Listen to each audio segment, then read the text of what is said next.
isa sa pinakaluma na pangalan ng Diyos ay ang pangalang El Elyon. El Elyon. So we have 4 names already. Elohim, Yahweh, Adonai, El Elyon. So itong pangalan na ito, hindi nyo ito madalas naririnig. Ilang beses lamang po itong nabanggit sa Bible. But might as well, I have to share it to you nang sa ganun, magkaroon kayo ng knowledge. Ngayon, ang impact nito sa akin, itong mga pangalan ng Diyos, I learned to pray using these names. Kasi these are the names that Jesus mentioned in the New Testament. Sabi niya, hallowed be your name. God has a lot of name. Pag pinag-uusapan natin about promises, pwede ko siyang banggitin, Lord, thank you for your promises. But today, I learned to pray using His names. Lord, you are Yahweh. You are my promise keeper. Are you following? So halimbawa, kapag ang prayer ko is talks about impossibility, no? I would pray like, Lord, you are my Elohim. You created something from nothing. There is nothing impossible with you. You see, I learned to pray with that name because doon natin siya nakikilala. And another example, you are my Adonai. Lord, this is difficult for me. This is hard for me. My flesh don't like it. But you are my Adonai. You are my owner. You are my boss. You are my master. And I will go there because I have to follow you. I will obey you. I will submit to you. So, these names are very powerful. This will empower our prayer life. Kaya, as we learn the names of God, i-apply po natin ito maging sa ating mga panalangin at maging sa ating pagkakakilala sa Kanya, sa ating mga decision makings. Ito po yung malaking tulong sa atin ang Kanyang mga pangalan. So today, again, we will talk about El Elyon. So let me begin with this question. Ano sa tingin ninyo ang pinakamataas na posisyon na maaring makamtan natin dito sa ating bansa? Sa buong mundo. Hindi nyo na alam. President pa din. So, ganun pa man, maliban sa presidente, meron pang pinakamataas na posisyon na pwedeng makamtan ng tao. And that is being an emperor. The emperor. Bakit? Ano yung emperor? Emperor controls the kings. In other words, sila yung tinatawag na King of Kings, Lord of Lords. And they are the emperor. Now, bakit ko sinimulan sa ganito? Sapagkat ang pangalan na El Elyon is the Most High. The highest one. The supreme being. He is the strongest from the word El. Natalakay na natin yan. El means strong. Alright? And the highest of all. Hindi lang siya malakas, siya yung pinakamalakas sa lahat. So hindi lang siya Elohim. Elohim is already strong, creator. Pero hindi lang siya creator. El Elyon is the creator of all creators. Amen. Kaya bago pa man mauso yung Meta, yung mga content creator, meron ng creator sa lahat ng mga creator. And that is El Elyon. Palakpakan po natin ang Panginoon. So let me give you 3 things that highlights the highness of El Elyon. 3 bagay na makikilala natin siya dito na talagang higit siya sa lahat. Amen? Sa Tagalog, higit siya sa lahat. Siya yung nakakahigit. Number 1, He is the Most High Liberator. He is the Most High Liberator. Now, the word liberate is to set free. Amen. Now, bakit merong set free? Kasi merong bihag.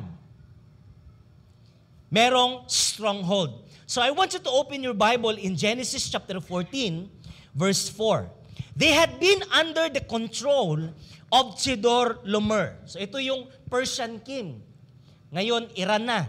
And sabi dito, they had been under the control of Chedorlaomer for 12 years. But in the 13th year, they rebelled against him. So itong Chedorlaomer, mga kapatid, matindi po ang pangalan na ito. Now, makita natin sa background, okay? Na itong 5 kaharian, kasama ang Sodom at saka Gomorrah, ay under siya kay Chedorlaomer. Tapos si Chedorlaomer, meron pa siyang 4 na bansa na malapit sa kanya, under niya din. Sa madaling sabi, 9 kabansa ang kanyang pinamumunuan. And he was the highest in rank with these nations. He is the King of Kings in these nations. And now, God introduced Himself to be El Elyon, the Emperor of all, the King of Kings. Now, let me give you background about Chedorlaomer. Bakit ang unang punto natin is that El Elyon is the Most High Liberator. Kasi you cannot liberate the captives if you are weak. Amen. Only the strong. You cannot defeat.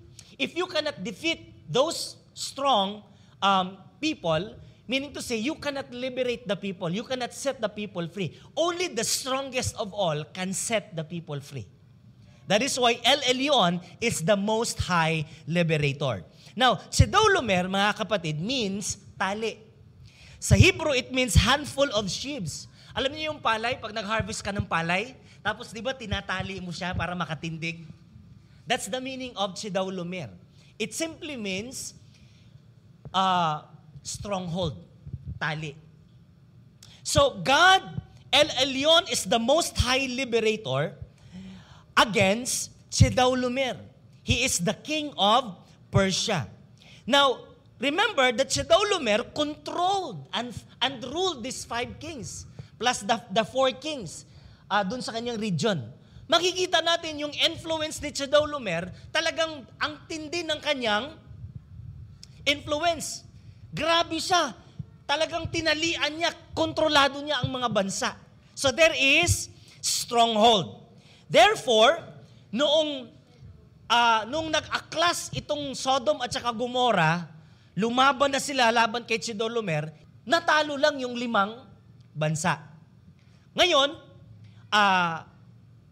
dahil kalaban na itong hari ng Sodom, by the way, the name of the king of Sodom is Bera. Huwag niyong ipangalan to sa anak niyo, ha? Kasi the name Bera means son of evil. So, Sodom, son of evil. And then the meaning of Sodom is burning. So, makikita natin na itong si Lot nakatira sa Sodom at ang kanyang hari, son of evil.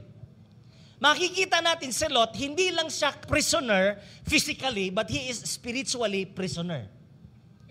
Pinili niyang manirahan sa Sodom, at doon sa Sodom, pinamumunuan sila ng evil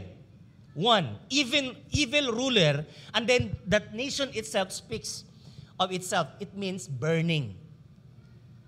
Hindi pwedeng maglaro ka ng apoy na hindi ka mapapasok.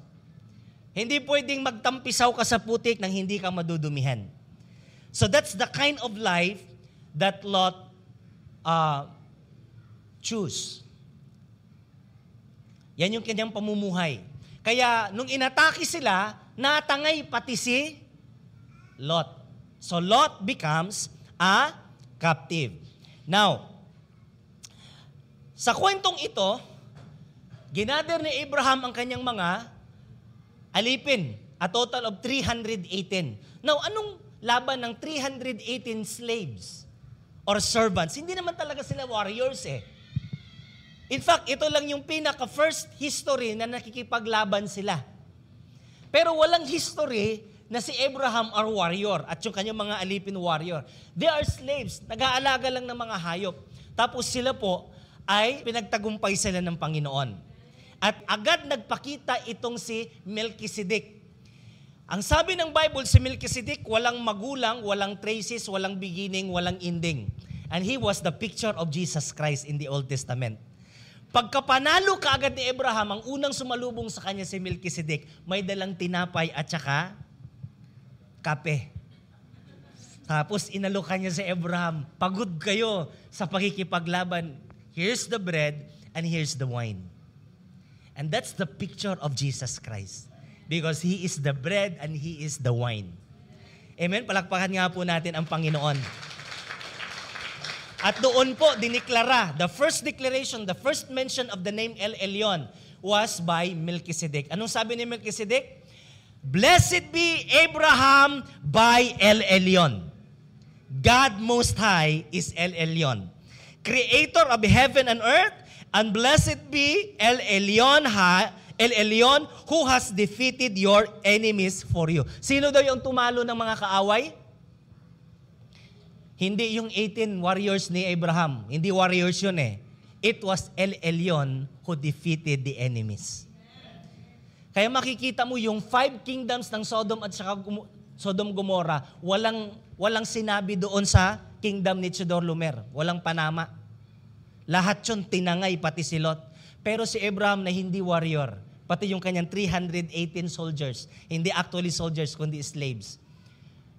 Lahat yun, na-conquer nila.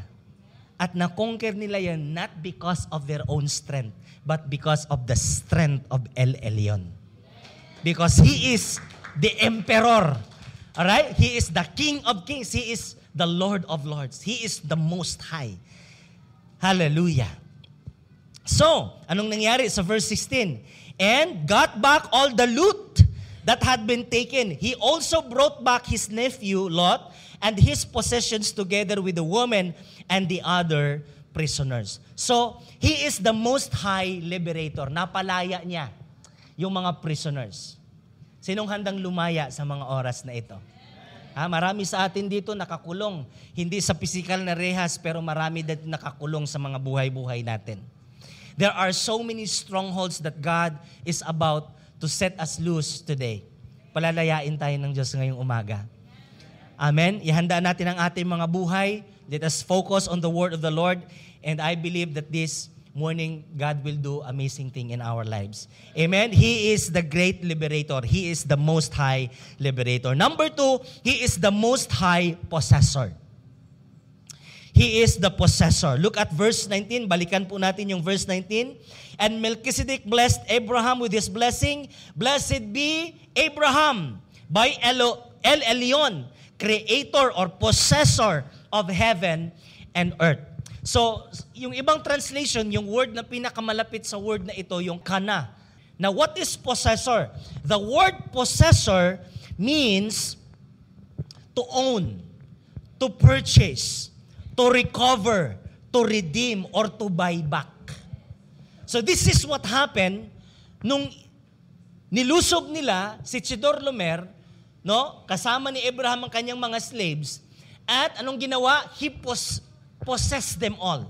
He recovered them all. He buy back them all. He redeemed. That's the word redemption. Tinubos. Nabawi ba? Sinong naniniwala ngayong umaga, ibabalik ng Diyos sa iyo ang ninakaw ng Satanas sa buhay mo? Sige, kapain mo yung katabi mo, maraming ibabalik si Lord sa iyo. Hallelujah. Pag si Lord nagbalik, may bonus. Praise God. Hallelujah. So, He is the possessor. He is the great redeemer. Tinubos niya. Okay? Genesis chapter 14, verse 19. Blessed be Abraham of God Most High, possessor of heaven and earth. So, hindi lang siya nagmamayari ng langit at lupa, pati yung ating mga buhay ay pagmamayari niya. He is our Adonai. He is the master of our lives. But, there's a different blend on this name El Elyon because hindi lang siya yung ating boss, siya pa ang ating redeemer. There was a gardener, nagkakaroon po ng parang party yung mga mayayaman. Maya-maya konti, may tumampisaw sa pond. May kalaliman yung pond, bata lang. Nung makita ng matandang, may edad na din, na gardener, agad-agad siyang tumakbo, sinalba niya yung bata, no? Talagang nabuhay yung bata. So, sa tindi ng pasasalamat ng mga magulang, sabi ng mga magulang, paano kami makakabawi bilang pasasalamat sa iyo? Okay ma'am, ganito na lang. Yung anak ko, tulungan niyo lang makapag-aral. Okay? So, sabi ng mag-asawa, well, sikapin namin na magawa namin ang iyong kahilingan. Yung bata na yon, mga kapatid, na nalunod, siya po yun si Winston Churchill. No?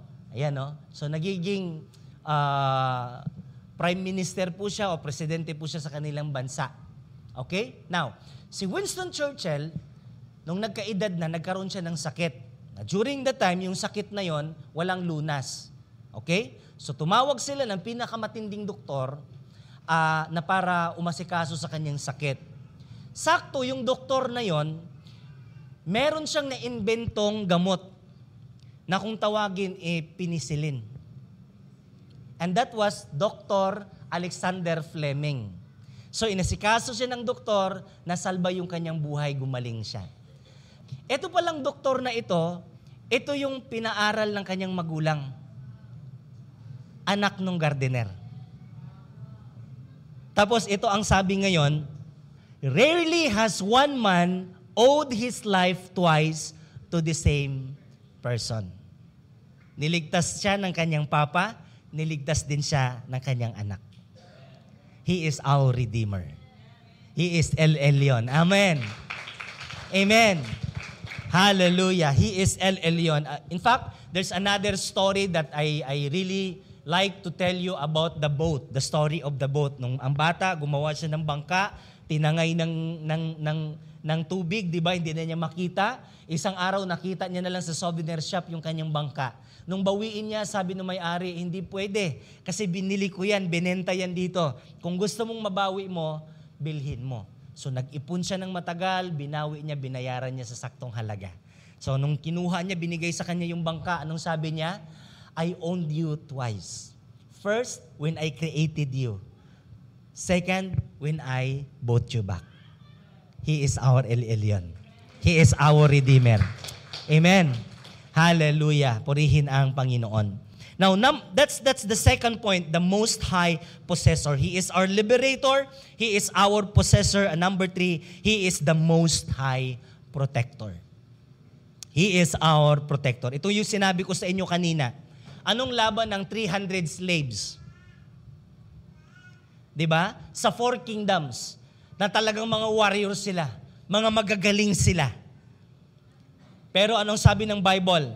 Blessed be El Elyon, who has handed your enemies over to you. Grabe parang binigay na lang ni Lord yung mga kalaban. Parang kung titignan natin, parang hindi na gumalaw yung mga kalaban. Pinagpapaslang na lang nila. And that is a supernatural act of God. Hindi po ito kilos ng tao. Na yung Chedorlaomer na nagpatumba sa Sodom at Gomorrah, walang sinabi kay Abraham. At saka sa kanyang mga slaves. So, the Bible said that God is our shield and our deliverer. So, nasa chapter 14 po tayo. Pagtalon natin sa chapter 15, agad-agad ang unang mensaheng binitawan ng Diyos, I am your shield. And I am your great reward. Bakit? Bakit ganun ang unang binitawan ng Diyos? Kasi nung nakipaglaban siya against 4 kingdoms, kahit isa sa kanyang 318 slaves, walang namatay. That's the strength of El Elyon. That's the power of El Elyon. Hallelujah. Wala man lang kahit isa sa ilan may sugat. And that's the supernatural work of El Elyon. He is the strong one. He is the highest one. He is the King of kings. Hallelujah. And God gave them victory. Sa lahat ng laban ng ating mga buhay, siya yung ating deliverer. Amen? Siya ang ating tagumpay. He is stronger than the 5 kings. Wow. He is El Elyon. Look at Genesis chapter 15 verse 1. Do not be afraid, Abraham. I am your shield and I am your great reward. So nabanggit ko sa inyo bakit sinabing I am your shield. Pero may kasunod si Lord, I am your great reward. Pagkapanalo niya kaagad, ang unang simalubong si Melchizedek. May dalang bread at saka wine. Kumain ka at pinagpapala siya. And because of that, Abraham gave the 10% of all the spoils. Yung salitang spoils, yung lahat ng na-recover. Nakuha nyo?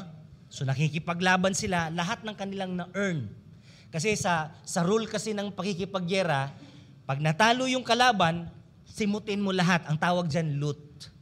You have to loot everything. Kayo na ang may-ari doon. Kung kayo ang panalo, kayo na may-ari doon sa kanilang lahat ng mga ari-arian. So lahat ng kanilang na-loot, pati yung mga gamit ni Lot na kanilang na-loot, pati yung mga na-loot din nila sa kingdom ni Chedorlaomer, lahat yun, tinapyasan ni Abraham ng 10%. At doon nagsimula ang tithing. Alam niyo ba na ang tithing nagsimula sa konsepto ng El Elyon? Because of the strength of El Elyon. El Elyon gave them victory. Alam niyo ba ang araw-araw nating pamumuhay at sa 15 at saka sa 30, victory yan. Amen ba? Amen ba? Anong petsa na ba ngayon? Sabihin mo yung katabi, victorious ka, kapatid. Amen? Tingnan mo yung tao, pagka 15 na, o kaya 5 o kaya 20, victorious yan, palangiti yan. Hallelujah! Amen ba? Victory yan, nakaloot kasi eh. Natalo kasi napatumba kasi si Chedorlaomer eh.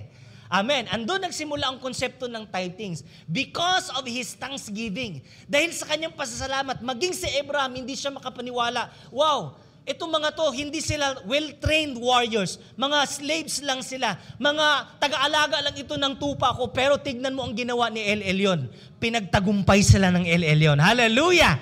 God delivered all his enemies.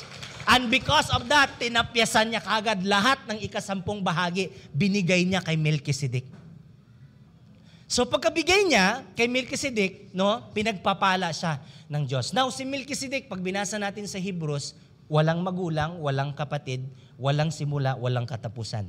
And he is the image of Jesus Christ in the Old Testament. He is the blesser. Ang sabi kasi ng Bible, the blesser is greater than the blessee. So, ang blessee si Abraham. Tapos, ang blesser si Melchizedek. So, si Melchizedek, he is greater than Abraham.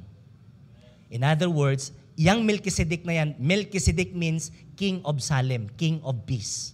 And there is no other King of Peace than our Lord Jesus Christ. Ano ang sabi ng Isaiah? He is the Prince of Peace. Kaya ang sarap aralin ng Bible, doon mo masisilip si Jesus sa Old Testament. Ang dami palang Jesus doon, nakatago lang sa Old Testament. And by studying the names of God, you will come to know the Lord. Gaano ka-powerful ang mga pangalan na ito. He is our protector. If not because of God's protection, mga kapatid, hindi tayo makakaraos sa araw-araw. Amen? Kung hindi dahil sa proteksyon ni El Elyon, mga kapatid, hindi magtatagumpay si Abraham. Amen ba? Amen ba? Kung hindi dahil sa proteksyon ni El Elyon, hindi ka magtatagumpay. Kung hindi dahil sa lakas at proteksyon ni El Elyon, wala kang perol. Yan ang madaling sabi. Amen? It's because of El Elyon. Kaya nga si Abraham nag-tithes. Diyan nagsimula ang context ng pag-iikapo. Dahil alam ni Abraham, hindi siya sapat. Kapos sila para magtagumpay. And every time we give our tithes to the Lord, okay, doon natin makikita sa Malakay chapter 3, di ba? Yung protection. When you faithfully give your tithes to the Lord, return our tithes to God, anong promise ng Panginoon? I will protect you. So hindi nagkakamali ang Bible, talagang very consistent siya. Sa time ni Abraham, it was El Elyon who protected them. That is why Abraham tithes.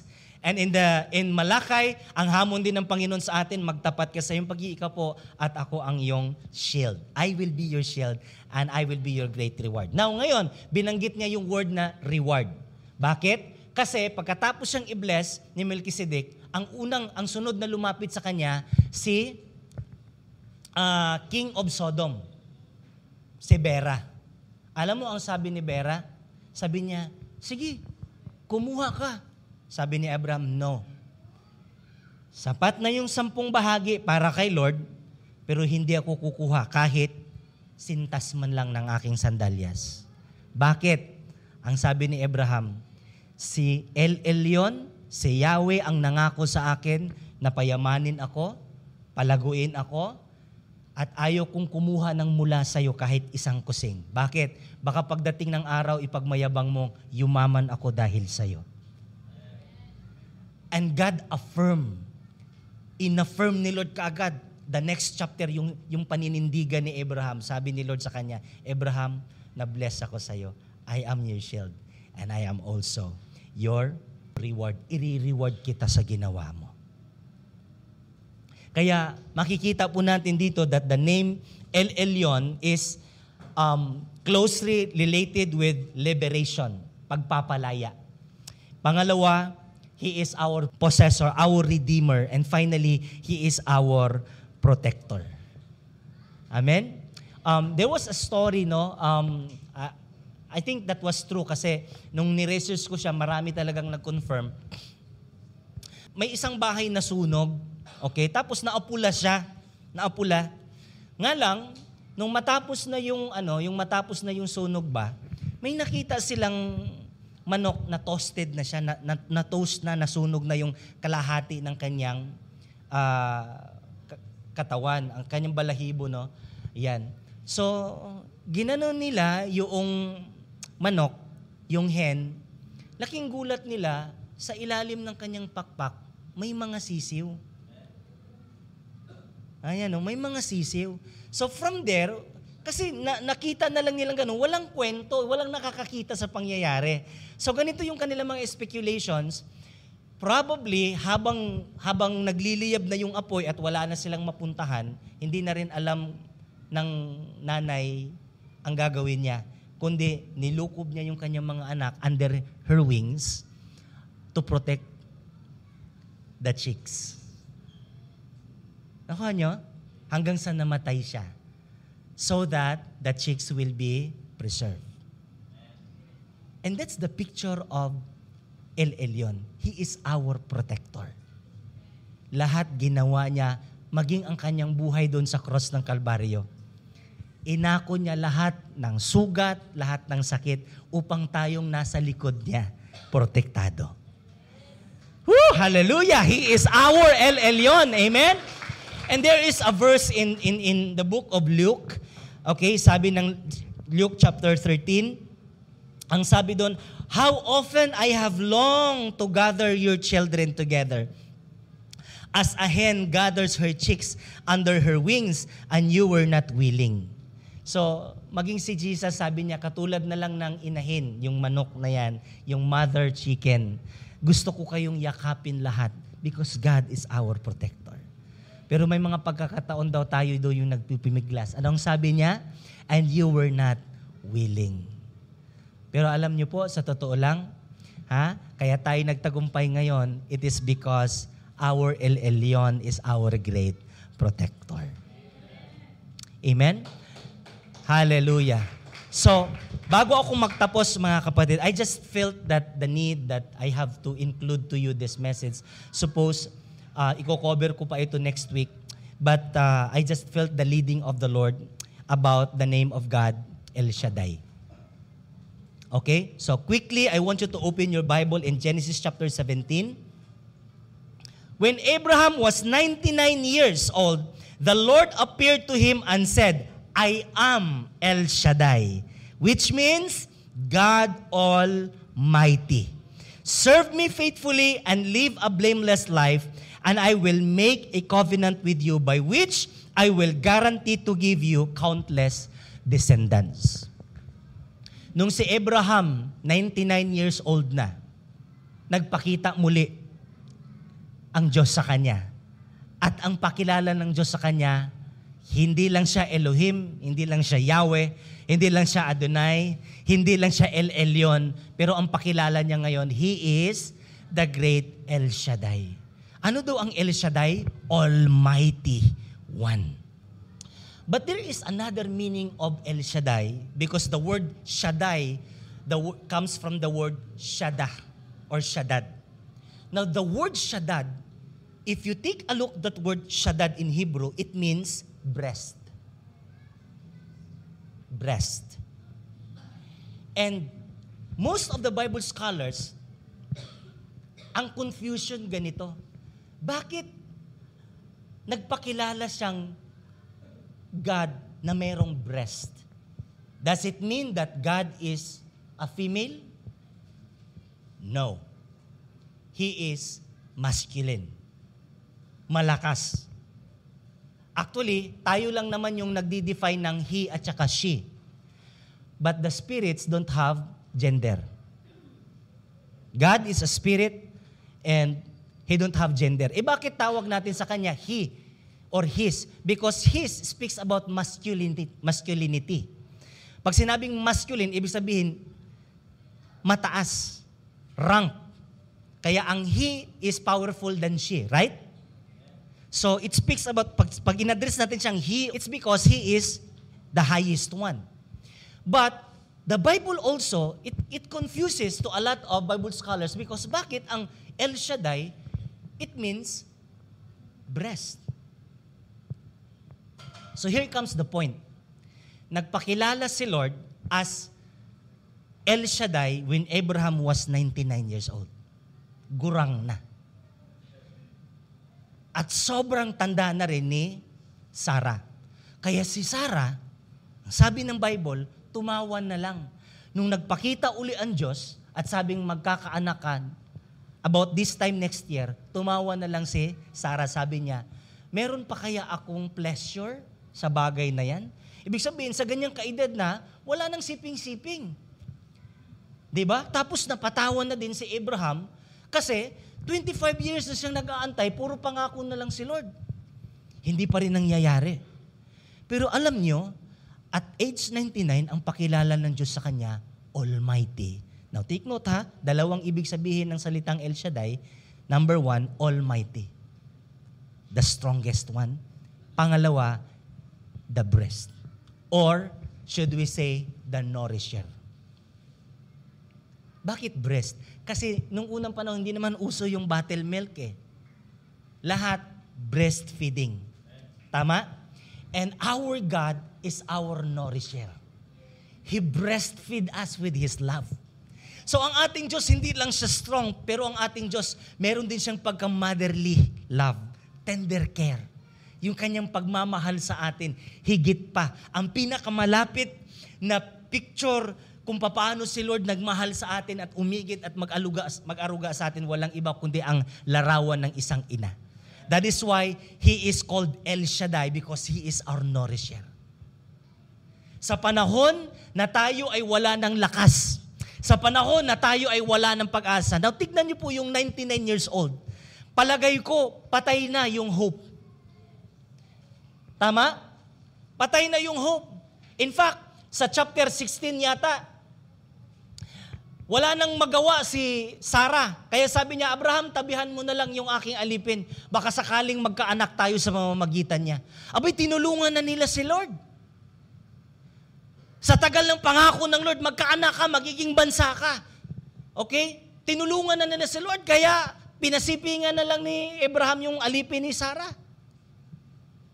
Bakit? During that time, mga kapatid, ilang taon na silang nag-aantay. Ngayon, 24 years na silang nag-aantay sa pangako ng Diyos. Patanda na sila ng patanda. Ito yung unang epekto niyan sa delay. Hope. Hopeless na sila. But God, during our hopelessness, during Abraham's hopelessness and Sarah's hopelessness, nagpakita muli ang Diyos at sabi ng Panginoon, I am the strongest one. I am the Almighty. If your body is weak, kung nanghihina ka na, kung ang faith mo nanghihina na, kung ang pag-asa mo nanghihina, remember that I am your strength. I am the All-Might, all-strength. When all else fails, when your body fails, when your strength fails, when your hope fails, remember that the Lord will not fail. He is our strength. He is our El Elyon. He is our El Shaddai. Grabe yung pakilala ng Diyos sa Kanya. At alam nyo, minsan may mga punto sa buhay na natin na hanggat kaya pa natin, pinabayaan lang muna tayo ng Diyos. Bakit? Kasi gusto ng Panginoon, yung time na hindi na talaga natin kaya, doon natin makikitang pure talagang lahat yun ay gawa ng Panginoon. Amen? Bakit? Kung kailan malapit na yung mga Egyptians, doon niya palang hinati yung dagat upang wala ang kahit isa sa kanila makapagmayabang. He is our El Shaddai. And here's the second point. He is our nourisher. He is our nourisher. Could you imagine the baby? Di ba, umiiyak yan. Yung word na fret, no, yung hindi sila mapakali, di ba? May mga anak, di ba, yung mga bata. Kapag gusto na nila yung lambing ng nanay. Gusto na nila yung aruga ng nanay. Pag pinadede mo yan, okay, kahit niyakap mo man lang yan. Under the breast of the mother, tatahimik na yung bata. Mga kapatid, walang ibang makakapagbigay sa atin ng tunay na kapayapaan, kundi ang aruga ni El Shaddai. He is our nourisher. Nung time na balisa na tayo sa mga panahon na hindi na natin alam kung anong ating gagawin, sa mga panahon na tayo nagkakasakit, sa mga panahon na tayo nanghihina, we lose strength. 3 things that affects us every time. Number 1, our hope. Our hope. Kapag nawalan ka na ng pag-asa. At yung kawalan ng pag-asa, doon yan lumilitaw kapag ginawa mo na ang lahat. Tama? Wala ka ng pera. Nanghiram ka na, wala pa rin. Wala ka ng source. And you started to lose hope. Bakit ka nag-hope? Kasi nga, meron kang ini-expect na gustong mangyari. Pero dahil hindi nangyari, you lose hope. Kaya sabi mo ngayon, I'm losing hope. At alam nyo, kapag wala ng hope, apektado yung faith. Bakit? Faith is the substance of things you hope for. So kung walang hope, wala kang pananampalatayaan. So ang faith, connected siya sa hope. Ang tao na walang hope, walang dreams, walang faith. Kasi walang hope. So imagine this, yung mag-asawa, for 24 years, sumunod sila sa Panginoon, they lose hope. Hope in the sense na unang matanda na rin sila. Physically, wala na silang lakas. Hopeless na sila. And then, could you imagine how their faith started to loosen? Lumalambot na yung kanilang pananampalataya. Kaya nga, pinasipingan na lang ni Abraham si Hagar. They're losing hope. And finally, they're losing strength. Hope, faith, and strength. But today, if you are experiencing that kind of situation, just like Abraham, nandito si El Shaddai. At sasabihin niya sa ating lahat, anak, ako ang iyong kalakasan.